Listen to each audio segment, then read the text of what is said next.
여러분, 쫓기면서도 어떻게 성숙해질 수 있을까요? 쫓기는 삶은 사실은 정말 살기도 바쁜 것이죠. 쫓긴다는 말과 성숙해진다는 말은 어떻게 보면 역설적인 두 상반되는 단어입니다. 쫓기게 되면 삶은 사실은 파괴되는 것이죠. 제가 그래서 이 시리즈, 사무엘 상하 시리즈 안에서도 이 시리즈라고 할 수 있는 쫓기면서도 붙잡아야 할, 놓지 말아야 될 것에 대한 그런 이 시리즈를 얘기하면서 제가 그런 얘기를 드린 적이 있죠. 쫓기면서 우리가 항상 놓지 말아야 될 것이 무엇인가라는 그런 얘기들을 지금 계속 들려주고 있는데, 쫓기게 되면 사실은 우리의 인생은 망가지기 시작합니다. 파괴되기 시작합니다. 생존을 위해서, 왜냐하면 살아가야 되기 때문에 그렇습니다. 저와 여러분은 어쩌면 이민 생활 속에서 쫓기고 있지는 않습니까? 자녀 교육에 쫓기고, 그 다음에 정말 비즈니스 때문에 경제가 어떻다 이렇다 저렇다 하는 그런 내용 때문에 늘 삶 속에서 쫓기고, 또 미래나 희망을 준비하기가 어렵습니다. 쫓기는 삶은 미래가 없어요. 왜냐? 오늘 페이먼트 맡기도 바쁘기 때문에요. 늘 쫓기는 삶은 그래서 점점점 파괴되어져 갑니다. 그 쫓기는 삶은 미래나 희망이라는 단어를 찾기가 요원합니다. 여러분, 그래서 쫓긴다라는 말과 성숙할 수 있다는 말은 사실은 정반대의 말처럼 들리죠. 그러나 저는 오늘 이 말씀을 붙여보겠습니다. 이것이 신앙인의 역설인 것이에요. 과연 어떻게 쫓기면서 희망을, 또한 미래를, 그리고 또한 성숙을 우리가 얘기할 수가 있을까라는 것입니다. 여러분, 농부가 아무리 가난해도, 우리 부모님들 기억나시죠? 저는 예전에 대학 생활할 때에 농활이라고 잠깐 가봤지만 그건 뭐 아무것도 아닌 경험일 게고, 우리 부모님들은 또 이렇게 예전에 농사를 지어보셨던 분들은 아마 한 가지 철칙이 있을 겁니다. 그게 뭡니까? 아무리 먹거지가 없고 떼거지가 없어도 그 다음 해의 심을, 씨앗은 절대 먹지 않는다. 그것이 철칙입니다. 그런데 쫓기는 삶, 가난과 기근에 쫓기게 되면 그 종자마저도 구워 삶아 먹어야 되는 그런 삶의 현실이 올 수도 있는 것이죠. 여러분, 자식을 위해서 공부시켜야 하지만 부모님들이 삶에 찌들리고 가난에 쫓기게 되면 우선 먹고 살기 위해서 자식들을 어떻게 합니까? 대학에 보냅니까? 대학원에 보냅니까? 그렇지 않고 거리로 내몰 수밖에 없습니다. 돈을 벌러 오라고 아이들을, 그 미래를 포기할 수밖에 없는 그런 상황이 쫓기는 삶이에요. 그러면 안 되는 줄 알지만 여러분, 저와 여러분이 감정에 쫓기기 시작하면 또 어떤 일이 일어납니까? 정말 가까운 사람에게 절대 그렇게 해서는 안 될 말을 함부로 하게 되는 그런 모습이 우리에게 뜨문뜨문 있지 않습니까?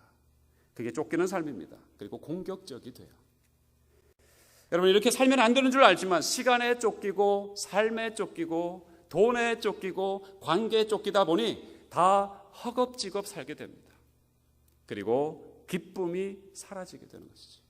그리고 왜 사는지조차도 모르게 오늘도 그냥 눈 뜨면 아무런 기력도 없이 기쁨도 소망도 미래도 어떠한 상황도 생각하지 않은 사람들처럼 그 시간을 그저 소비하면서 그 자리에 원래부터 있었던 자리인 양 거기에서 묵묵히 회색 빛깔의 얼굴을 내면서 그냥 하루를 보내게 됩니다.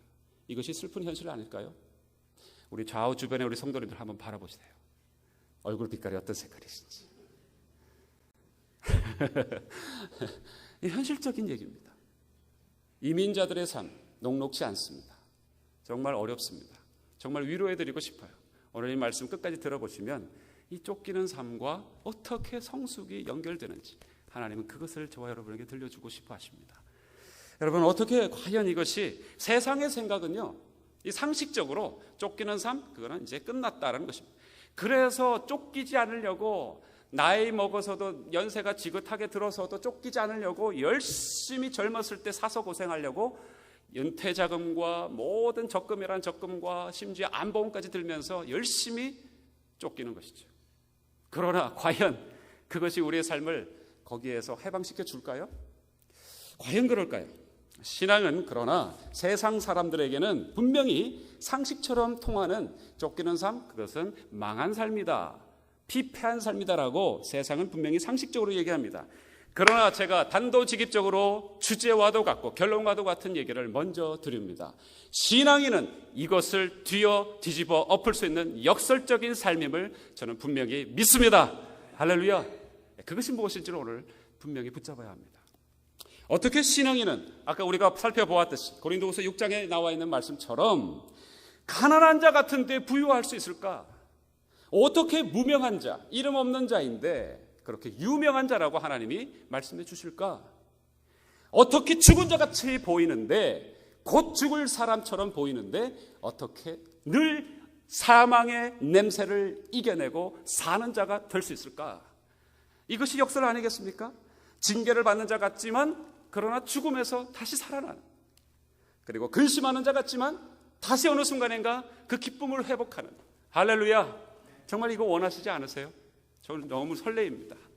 이런 모습이. 그래서 설사 오늘 이 아침에 처음에 찾아 나왔을 때는 창백하게 회색빛으로 그렇게 나왔다 할지라도 조금 있으면, 여러분 안 되면 그게 바뀌어지지 않은 것 같으면 손으로라도 때리셔가지고 볼그스름하게 바꾸시는 은혜가 있으시기를 축복합니다. 그러나 하나님이 분명히 영적인 각성을 주실 거예요. 분명히 주실 겁니다. 과연 어떻게 우리의 삶을 그렇게 바꾸시는가? 저는 그 답은 바로 하나님이심을 믿습니다. 할렐루야. 세상엔 답이 없어요. 세상에는 기껏해야 돈, 명예, 어떤 인맥이라고 얘기하지만 그러나 그것은 결코 대답이 될 수 없다고 성경은 말씀해 주십니다. 정확한 대답은 이 어떻게에 대한, 이 역설적인 삶에 대한 분명한 어떻게에 대한 대답은 하나님이십니다. 할렐루야. 그러면 쫓기는 삶이라 할지라도 매일 정신없이 정신줄 놓고 사는 사람처럼 매일 정신없이 지내는 매일매일이라 할지라도 하나님과 연결만 되어 있다면 소망이 있는 것입니다. 이것이에요. 하나님과 연결되어 있다면 우리가 못하는 그 일을 하나님은 하실 줄로 믿습니다. 여러분, 이것이 오늘 본문에 나와 있습니다. 여러분, 지난주까지 다윗이 지금 어떤 신세입니까? 도망자죠. 도망자. 걸음아 날 살려라 하면서, 이 영어로 표현하면 from here, from here 또 from there 또는 to there, 그 다음에 from somewhere to somewhere. 그러니까 날마다 어디로 가야 되는지 모르는, 그냥 발길 닿는 대로 도망 다니는, from place to place, 갈 수 있는 곳으로 그냥 도망 다니는 사람입니다. 도망자예요. 얼마나 삶이 힘들겠습니까? 지난주에 어디에 있었습니까? 아둘람 굴에 있었죠. 굴에 있다가 이 성경에 보니까 요새라는 지역으로 도망갑니다. 이게 지금 아둘람 굴에서는 더 이상 살 수가 없게 됐어요. 왜요? 400명이나 쫓아왔으니까요. 아니, 자기 혼자 숨으면 그나마 괜찮은데 400명이나 여기의 숫자에 거의 4배나 가까운 숫자가 만약에 함께 굴에서 생활한다면 분명히 들킬 게 분명해서 이제 다른 곳으로 도망갑니다. 그런데 요새라는 그런 단어가 원어로 찾아보니까 마사다라는 그런 표현이 나옵니다. 이 성경에 보면은 이 사해 근처에 마사다라는 천연 요새가 있습니다. 그냥 이렇게 뱀길이라고 해서 사람이 지나갈 수 있는, 한 사람이 겨우 그냥 시간을 한 시간에서 한 2시간가량 아주 힘겹게 올라가야지 겨우 정상에 다다를 수 있는 아주 천연 요새. 그 위에는요 이렇게 평평해요. 산이 아니에요. 밑에서는 산처럼 아주 큰 산처럼 보이는데, 근데 위에는 평평하게 돼 있고 거기에 한 1000여여 명이 살 수 있는 천연적인 요새입니다. 근데 거기에 마사다라는 그 지역에 이제 아둘람굴에서 나와서 거기에 갔던 것이죠. 그런데 거기에서 이제 좀 살 수 있는가 보다라고 했는데 갑자기 선지자 갓이라는 분이 너 여기 있으면 안 된다라고 하나님이 말씀하십니다. 유다로 다시 들어가십시오. 이게 무슨 얘기입니까? 유다로 다시 들어간다는 것은 다시 얘기해서 여기에 잠시 평안한 어떤 삶을 누리고 있을 것이 아니라 다시 유다로 들어가서 쫓기는 자의 삶을 살아야 된다라고 하나님이 선지자 갓을 통해서 말씀해 주시는 거예요. 여러분, 너무 심하지 않습니까? 하나님이 우리가 편안하게 쉬는 것을 보고 싶지 않으신 것처럼 보입니다. 다윗이 얼마나 이 마음이 힘들었을까요? 아니, 도대체 하나님 잠시 좀 여기 있으면 안 됩니까? 그런데 선지자 갓의 얘기를 듣고는 또 이 다윗은 거기서 내려와서 유다로 다시 들어갑니다. 쫓기는 자의 신세인 것이죠. 여러분, 그런데 참 그 가운데서 이런 얘기를, 그 상황 속에서 이런 얘기를 다윗이 뜬금없이 듣게 됩니다. 그것이 오늘 1절입니다. 23장 1절 말씀 다시 한번 보실까요? 같이 함께 읽겠습니다. 시작.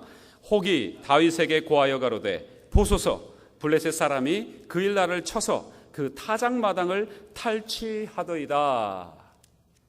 이게 무슨 얘기입니까? 그일라라는 지역은요, 남유다도 아니고 북쪽 지역에 있는 사실은 변방이에요. 그냥 한 작은 마을에 불과합니다. 사실은 그 지역은 누가 다스려야 되느냐? 사울이 다스려야 되는 지역이에요. 자, 그런데 그 지역이 지금 어떻게 됐다고요? 블레셋 사람들이 그쪽 지역에 군사를 보내서 그일라 사람들이 지금 곤경에 처해 있습니다라는 얘기를 다윗이 듣게 됩니다. 만약에 저와 여러분 같으면 이런 얘기를 들었을 때 어떤 마음이 들까요? 어떤 마음이 드시겠습니까? 그일라 지금 도망가고 있는 그런 도망자의 신세로서 갑자기 남유다도 아니고 내 백성도 아니고 북쪽 지역에 있는 한 변방의 작은 마을이 블레셋 사람들에게 지금 침략 노략을 당하고 있다는 얘기를 들었을 때에 어떤 생각이 저와 여러분에게 먼저 드실까요? 저라면 저 같으면 이렇게 말할 겁니다. 그래서 뭐 어쩌라고? 나보고 어쩌란 말이냐 지금. 나 지금 도망자인데 내가 지금 내 살 길도 바빠 죽겠는데 내 코가 석자인데 그일라 사람들? 아니 사울이라 지키라고 그러지. 사울이 그 지역의 왕이 아니냐? 그 지역을 마땅히 지켜야 될 사람은 실제로 사울이지. 나 다윗은 도망자 입장 아니냐. 그 얘기를 나한테 지금 들려줬어. 나보고 경상도 사투리 한번 써볼까요? 웃자라고. 뭐 하라고 도대체. 그렇게 아마 대답을 했을 것입니다. 도망자 입장에서 사울에게 그리고 한 나라의 왕인 사울에게서 쫓기는 도망자로서 이스라엘의 한 변경을 지금 한 변경 마을이 블레셋에게 침략당했다는 소식을 듣고는 참으로 그 마음이 정말 이건 도전도 아니죠. 이게 어떻게 도전이 되겠습니까? 그냥 나를 잡으러 다니라고 하는 그런 사울이 오히려 그쪽 지역을 오히려 신경 쓰고 나는 오히려 제대로 피해야 되지 않을까? 나하고는 무슨 전혀 상관이 없는 얘기예요. 다윗하고는 전혀 무관한 얘기처럼 얼마든지 다윗은 그것을 듣고 그래 하고는 아마 잊어버려도 상관이 없는 얘기일 것입니다. 그러나 다윗은요, 그 얘기를 그냥 그렇게 흘려버리지 않습니다. 다윗은요, 늘 하나님과 직접적인 라인을 갖고 있었던, 연결되어 있던 사람이었기 때문에 신앙인이라면 늘 하나님과 직접적인 채널이 열려있는 사람이어야 되기 때문에 다윗은 신앙인이었기 때문에 이 얘기를 들었을 때 마음의 한쪽 구석에 부담이 있었습니다. 그렇지만 자기 형편을 바라보면 말도 안 되는 소리이고, 그러나 영적 부담을 가지고 지금 하나님 앞에 상황적으로는 말도 안 되지만 이 얘기를 들려주는 이유가 무엇인지를 하나님 앞에 물어봅니다. 그것이 2절입니다. 같이 2절을 한번 보실까요? 다시 한번. 자, 2절입니다. 같이 큰 소리를 읽겠습니다. 시작. 이외에 다윗이 여호와께 묻자와 가로되 내가 가서 이 블레셋 사람을 치리이까? 여호와께서 다윗에게 이르시되 가서 블레셋 사람을 치고 그일라를 구원하라 하시니. 여러분, 저와 여러분 같으면 아니 저보고 지금 내 입장에서 이런 상황 속에서 그 사람들 도와주라는 말입니까? 아니죠. 그건 아니겠죠. 하나님 하면서 아마 목에 메인 볼멘 소리로 하나님 앞에 기도했을 것입니다. 저희 집에 다윗은 아니지만 그런 애가 하나 있어요. 나름대로는 여기 와가지고 공부 열심히 한다고 맨날 숙제 타령하는 애가 하나 있습니다. 오늘 좀 숙제가 많니 하면 많다는 거예요. 그러면서 실제로 또 숙제한다고 열심히 책상 앞에 붙어는 있습니다. 내가 봤을 때는 한 30분이면 다 할 걸 갖다가 한 두세 시간을 갖다가 길게 늘려가지고 하는 것 같아요.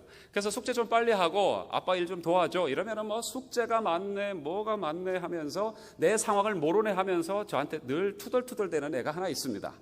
대충 감이 좀 잡히시죠? 네. 예, 넷이나 있지만 그 중에 한 녀석이 그런 애가 하나 있는데, 그래가지고 열심히 어느 날은 열심히 뭐 자기 나름대로는 밤 늦게까지 숙제를 했습니다. 그런데 제가 어느 날 갑자기 숙제하고 있는 그 애 앞에 가가지고 야, 너 숙제 다 하고 나서 아빠 일 좀 도와줘 하니까 막 기겁을 하는 거예요. 아빠 내가 지금 뭐 하는지 안 보이세요? 아니 도대체 아빠는 나의 아빠 맞는 거야? 이런 표정을 짓고 있는 거예요. 거기다가 제가 청소까지 하라 그러면은 완전히 난리가 납니다. 그러면서 이제는 아예 대놓고 얼마 주실 거예요? 돈으로 이제 저하고 거래하려고 하는 참 이게 어디서 배운 망각한, 제가 아마 잘못 가르친 것 같습니다. 우리 기도해 주셔야 합니다. 어쨌든 이런 모습이 있는 거예요. 여러분, 이게 다윗의 모습 아닐까 싶습니다. 아니, 나 지금 도망가라고 한 것은 하나님이 아니십니까? 아니, 도망가고 있는 나 이거 걸어만 날 살려라, 이게 날마다 숨기 바쁜 나에게 그 일나? 내가 살던 고향도 아니고요, 내가 좀 잘 알고 있는 친인척이 살고 있는 지역도 아니고요, 저 사울이나 지켜야 되는 변방의 한 변두리 마을인데 그 사람들이 지금 문제가 있다고 내가 왜요? 이런 볼멘소리로 그렇지만 하나님 정말 그거 아니시죠? 라고 물은 거예요. 근데 하나님의 대답이 뭐라고요? 가서 그 일 나를 구원해라. 이게 하나님의 대답입니다. 이야, 정말 이거 여러분이 이런 상황 속에서 쉽게 하시는 말이 있죠. 미치고 어떻게 뒤집어진다라는 표현 여러분 쓰시잖아요. 그런 상황 속에서 지금 있는 거예요. 저보고 가서 도와주라는 말입니까? 아니, 블레셋을 치라는 게 지금 이게 하나님 정말 맞으십니까? 라고 얘기하는 겁니다. 이거를 이렇게 우리식으로 표현해 볼 수 있어요. 나한테 저렇게 날마다 비수의 말을 팍팍 꼽는 사람 앞에 내가 먼저 사랑하라고요? 천만에 만만해. 하나님 맞으십니까? 저보고 그에게 용서와 사랑의 전화를 먼저 하라고요? 그 사람이 내게 한 게 얼만데, 그 사람이 내게 전화 와도 내가 지금 받을까 말까 하는 판인데 나보고 먼저 하라고요? 나보고 먼저 인사하라고요? 이 상황에서 저보고 그를 도와주기 위해서 헌금하라고요? 말도 안 되는 말씀이십니다. 아니죠 그거 라고. 보통 이런 상황 되면은 우리가 기도한다고 하지만 그것은 하나님으로부터 노를 얻기 위해서 기도하는 척할 뿐입니다. 하나님 아니시죠? 절대 그럴 일 없죠. 또 어떤 말씀을 하나님으로부터 기대하는 줄 아십니까? 그런 분들은 이런 기대를 해요. 하나님 이렇게 기도를 하게 되면 하나님이 이렇게 아마 반응할 걸로 생각합니다. 뭐 그렇다는 거지. 네가 꼭 그렇게 할 필요는 없고 그래줬으면 더 고맙겠다라는 생각을 하나님 앞에서 들을 것이라고 기대합니다만 천만에요. 하나님은 다윗에게 얘기했듯이 그래, 너 그 일 나를 구원하러 올라가라 라고 얘기하십니다. 여러분, 이것이 우리 하나님이십니다. 도대체 어떻게 하라는 말씀이신가요? 이런 다윗의 질문에 대해서 하나님의 대답은 예상을 뛰어넘으며 예스였어요. 예스. 가서 블레셋 사람을 치고 그 일날을, 그 마을을 구원해라 라는 것입니다. 이게 신앙의 역설이 담겨 있는 바로 신앙의 비밀인 것입니다. 여러분, 쫓기는 삶 속에서도 성숙해질 수 있는 비밀이 바로 여기에 담겨 있는 것입니다. 여러분, 쫓기고 여유 없고 급한 것만 늘 따라갈 때는요, 제가 서두에도 말씀드렸지만 그 삶은 쫓기다가 무너지다가 아무것도 남는 것이 없는 삶이 됩니다. 여러분, 한번 생각해 보세요. 열심히 페이먼트 해보십시오. 지금 내가 페이먼트 해야 되기 때문에 나 그런 일 할 수 없습니다라고 해보십시오. 그럼 10년, 20년 열심히 페이먼트 했습니다. 그럼 뭐가 남습니까? 집 한 채 남던가요? 정말 그것이 여러분의 것입니까? 아니에요. 그건 아무것도 아닙니다. 기껏해야 그렇게 열심히 집을 하나 덩그렇게 화장실 3개, 4개 되는 것을 이렇게 만들어 놓으셨지만 그러나 정작에 그때도 쫓기고 있는 것을 보게 돼요. 그리고 그 집은 엉뚱하게 여러분이 키우는 개나 고양이가 누리고 있는 그런 삶을 보게 됩니다. 여러분, 쫓기는 것은 아무것도 결론으로 지어질 수 없습니다. 그건 악순환만 이어지는 것뿐이에요. 그런데 하나님이 개입하시면 이야기가 달라집니다. 하나님이 개입하시면 이야기가 달라집니다. 여러분, 환경적으로 도저히 말이 안 되는 것이에요. 있을 수 없다라고 얘기하는 것입니다. 그런데 그것을 하라고 하나님은 말씀해 주셔요. 아니, 하나님 어찌하라고요?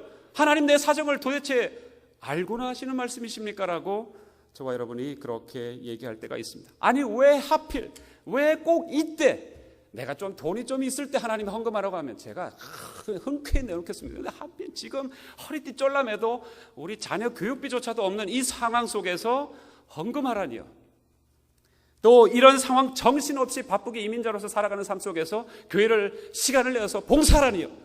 하나님, 저 사정 모르십니까? 그러나 하나님은 그 순간에도 이렇게 하라라고 말씀해 주시는 거예요. 그래서 저와 여러분이요, 대부분 왜 하나님 꼭 내가 이렇게 바쁠 때 하라고 하십니까? 꼭 이렇게 내가 여유가 없을 때 하라고 하십니까? 이런 생각하시죠? 그러나 제 이유를 한번 달아드릴게요. 2가지 정도로 간단하게 말씀드릴게요. 첫 번째는요, 저와 여러분에게 있어서 한 번도 여유 있었던 적이 사실은 없었습니다. 그렇죠? 여러분 얼마쯤 시간을 가져야 여유가 있으십니까? 얼마쯤 돈을 모으셔야 여유가 있으십니까? 한번 정직하게 여러분 스스로에게 물어보십시오. 한 번도 여유 있었던 적 있으십니까? 없어요. 조금만 더 세상 사람들과 동일한 생각을 똑같이 가지면서 그것을 마치 신앙인이라는 이름으로 우리가 지금 차일피일 여러 가지를 미루고 있지는 않나요? 여러분, 시간이 얼마나 럭저리하게 우리에게 주어져야 하나님 일을 하겠다고 여러분이 스스럼 없이 봉사에 그런 카드를 내놓으시겠습니까? 순종하시겠습니까? 아니요. 그런 시간은 저와 여러분이 갖고 있는 멘탈리티 그 구조 속에서는 없습니다. 그러나 하나님은 가서 그 일날을 구원하라. 도망자인 다윗에게조차도 그렇게 말씀해 주시는 거예요. 여러분, 한 번도 넉넉하다고 생각한 적이 없으니까 하나님이 시킬 때마다 우리는 왜 하필이면 이때라고 우리는 얘기하는 것입니다. 한 가지 더 말씀드릴까요? 우리가 그 악순환의 쳇바퀴 속에서 있을 때에 이러다가 주저앉아 버리면서 죽기 때문에 하나님은 얘 그대로 놔두면 안 되겠다 싶어서 그 악순환의 고리를 끊으시려고 일어나라! 가서 그 일날을 구원하라라고 그 고리를 끊는 말씀을 우리에게 주시는 줄 믿습니다. 할렐루야! 그게 복음이에요. 그게 은혜예요. 왜 하필 하나님 내 사정 모르십니까? 우리는 이렇게 생각하지만 하나님의 사이즈에서 하나님의 관점에서 보셨을 때는 그래야 우리가 살기 때문에 그렇게라도 말씀해 주시는 것입니다. 그래서요, 분명히 말씀하지만 눈을 뜨고 분명히 고백해 보십시오. 여러분, 신앙은요, 여러분의 머리로 이해되고 납득된다고 해서 하는 것은 신앙이 아닙니다. 여러분은 그냥 납득되지 않고 이해가 되지 않아도 하나님의 말씀해 주셨으니 뜻이 있겠지 하면서 그 길을 걸어가는 사람이 신앙인인 줄로 믿습니다. 그게 순종이에요. 여러분, 다 그렇게 순종하시는 저와 여러분 될 수 있기를 축복합니다. 이것을 위해서, 이 순종의 결단을 내리기 위해서 세 가지가 필요합니다. 여러분, 정말 중요한 내용입니다. 첫 번째는요, 자기 자신의 생각을 좀 꺾으셔야 돼요. 이 마치 껍질과도 같아요. 벗으셔야 됩니다. 자, 설교 노트에 나와 있습니다. 꼭 적어보세요. 첫 번째는 자기 자신의 편견을 극복해야 합니다. 나는 못해. 나는 배운 것이 없어. 나는 시간이 안 돼. 나는 자녀가 많아. 나는 지금 날품팔이 하는 사람이야. 나는 뭐 등등등등 하면서 여러 가지 이유로 자신들을 지금 다 가둬놓은 것이 있습니다. 그걸 벗겨내야 합니다. 편견에서 벗어나야 합니다. 나는 신앙생활 한 지 얼마 되지 않았어. 근데 목사님이 갑자기 뭐 하라고? 나를 축혀 세우시는 거는 너무 좋지만 감사하지만 목사님이 날 몰라도 유만무득이지. 아니요, 그렇지 않습니다. 전 정말 몰라요. 여러분이 어떤 상황 속에 있는지 잘 모를 때도 더 많겠죠. 그러나 하나님이 저에게 감동 주셔서 여러분에게 그런 권면을 한다면 여러분은 순종하셔야 될 줄로 믿습니다. 여러분, 그 자기 자신의 편견을 꺾으셔야 돼요. 그걸 극복하셔야 됩니다. 두 번째는 뭐냐면 주변 사람들의 반대를 여러분 극복하셔야 합니다. 오케이, 가겠다라고 다윗이 마음을 먹었을 때에 주변의 사람들이 들고 일어났습니다. 근데 대적자들이 사실은 아니에요. 거기에 같이 생사고락을 함께 하겠다고 아둘람 굴에서부터 같이 붙어 있었던 그 사람들, 다 다윗과 어깨를 나란히 하고 당신과 같이 살고 죽겠다고 하는 그 사람들이 지금 반대하는 거예요. 아니, 지금 우리 유다 땅도 아니고 그일라에 가서 우리가 뭐 합니까? 우리가 여기서 목숨 지금 부지하기도 힘든데 그일라에 가서 블레셋을 친다고요? 이게 말이나 될 법한 얘기입니까? 예, 말은 맞죠. 상식적으로는 맞죠. 그러나 그것은 하나님의 뜻이 아니었다는 것이죠. 너무나도 어처구니가 없어서 반대를 하는 것처럼 보이지만 그러나 하나님의 말씀 안에서 그것을 극복해야 되는 반대 중에 하나라는 것입니다. 저와 여러분이 순종하려고 마음을 먹지 않습니까? 그러면 누가 가장 반대하는 줄 아십니까? 나를 사랑한다고 하는 가장 사랑하는 사람들이 아니 왜 하필이면 이때? 왜 하필이면 이 순간에? 왜 하필이면은 이런 상황 속에서 그러느냐라고 그건 아니지 않냐라고 아주 타당스럽게 느껴지는 말을 저와 여러분에게 들려줍니다. 여러분 그것을 극복하셔야 됩니다. 여러분 한 가지 더 말씀드리면 이 두 가지를 극복했다고 할지라도 굉장히 어려운 한 가지 더 극복해야 될 그런 어려운 것이 하나 남아 있습니다. 한번 설교 노트에 적어보시죠. 제가 말씀드릴 테니까요. 적어보시면서 입술로도 한번 이야기해 보실 수 있기를 바랍니다. 따라해 보시죠. 결과로부터 자유. 예, 결과로부터의 자유입니다. 만약에 그 일나라로 갔습니다. 그래, 하나님이 말씀하셨으니까 그 일로 갔습니다. 그러면 그 일로 가니까 사울이 마땅히 지켜야 되는 그 변방을 내가 지켜줬으니까 이제 사울이 내가 지켜야 되는데 네가 그것을 가서 지켰다고? 블레셋 사람들을 몰아내줬다고? 아, 내가 잘못 알았구나. 다윗 내가 용서하마 하면서 뭔가 사울에게서부터 마음을 좀 얻을 것이라고 다윗이 생각했을지도 모르겠습니다. 그러나 그런 거 전혀 없습니다. 오늘 말씀해 보니까 더 이상한 얘기가 들려와요. 그일라에 가가지고 이제 쳤습니다. 그러니까는 갑자기 다윗의 귀에 어떤 얘기가 들리는 줄 아십니까? 사울이 생각하기를 이제 그일라라는 성 안에 딱 들어갔으니까 빗장문으로 딱 걸어놨으니까 이제 꼼짝없는 쥐다. 이거 우리 잡자라고 하면서 군대를 총동원해서 그일라로 사울이 내려오고 있다라는 얘기가 다윗 귀에 들린 거예요. 생각해 보세요. 사람이 이럴 수 있나? 아니 내가 자기가 마땅히 지켜야 되는 그 변방을 내가 지켜주고 내 도망자인데도 불구하고 사울의 입장을 생각하고 그리고 그 백성을 생각해서 이렇게까지 했는데 사울이 오히려 나를 죽이러 온 군사들 이끌고 내려온다고? 아니 도대체 그 사람은 어떻게 된 사람이야? 하나님 이게 어떻게 된 일입니까? 그래서 묻잖아요. 10절 11절의 얘기가 그 내용입니다. 그 일나로 사울이 내려옵니까? 그러니까 하나님의 대답이 뭡니까? 내려온다. 그래서 한 번 더 묻습니다. 아니 그러면 내가 실컷 구해준 이 그일라 사람들 막상 사울이 딱 왔을 때에 그일라 사람들이 우리 편이 될까요? 저들 편이 될까요? 저들 편이 될 것이다.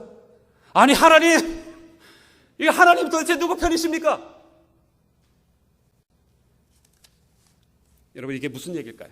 내가 하나님 앞에 이렇게 헌신하고 순종하고 마음을 들였으니 내가 이렇게 어려운 가운데서도 헌금했으니 내 집에 대박나게 해주십시오. 이런 결과를 여러분이 기대하시면 오산이라는 얘기입니다. 내가 하나님 앞에 드린 것으로 그냥 끝내셔야 합니다. 하나님은 전혀 다른 것을 준비하고 계십니다.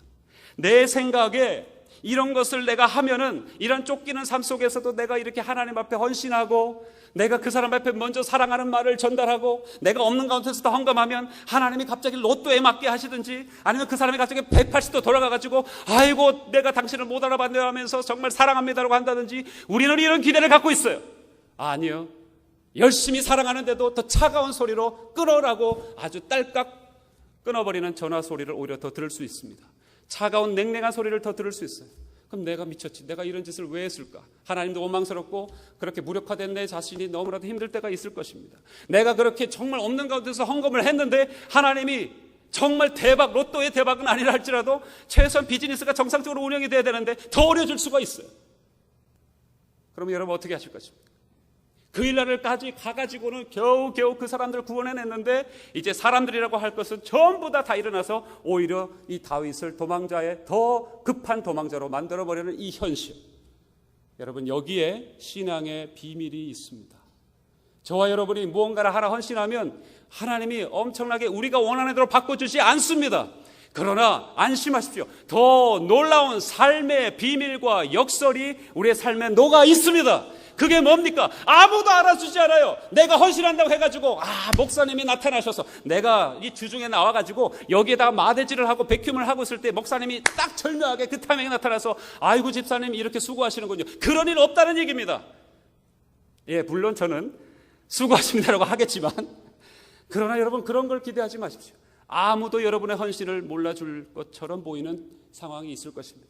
여러분의 수고와 그 모든 자존심과 이런 걸 다 내려놓고 하나님 앞에 이렇게 하라고 해서 순종했는데도 전혀 아무런 일도 벌어지지 않는 것과 같은 오히려 더 우겨싸움을 당하는 것 같은 그런 상황이 저와 여러분에게 있을 수 있다는 것이죠.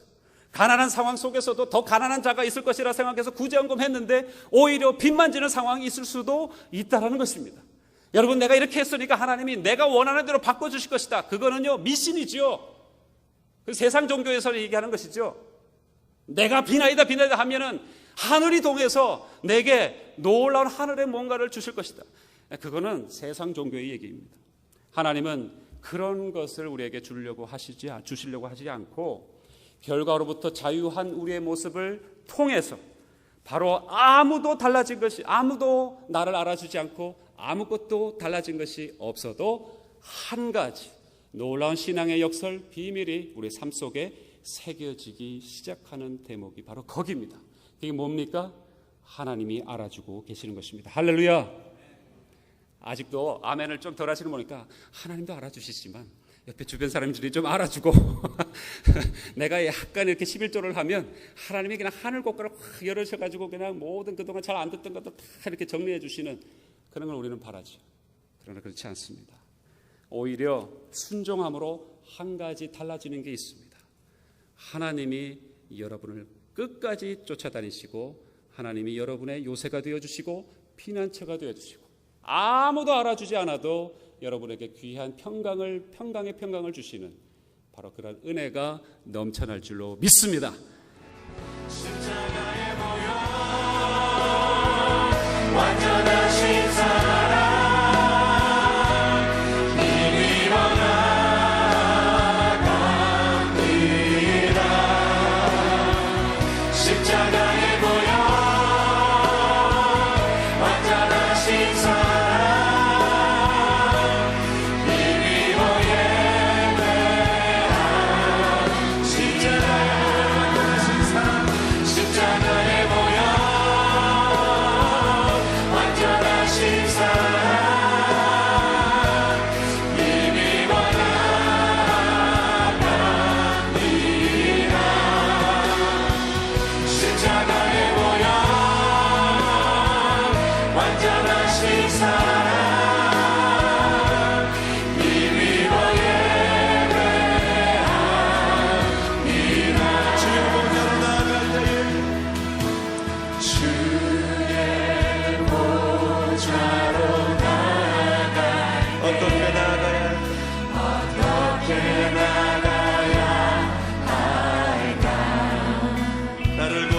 십자가 나를 구원한 주의 십자가 그것을 믿으며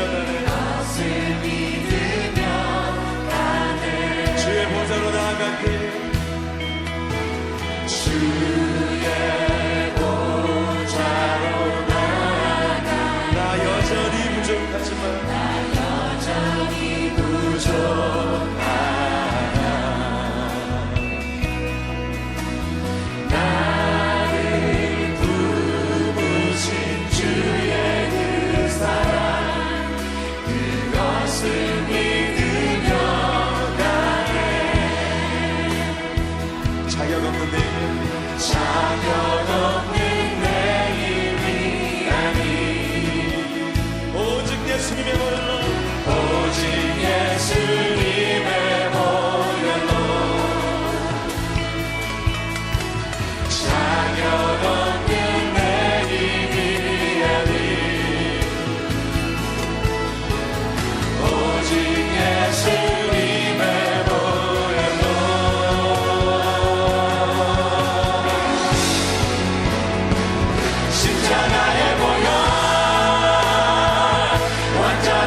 십자가의 보혈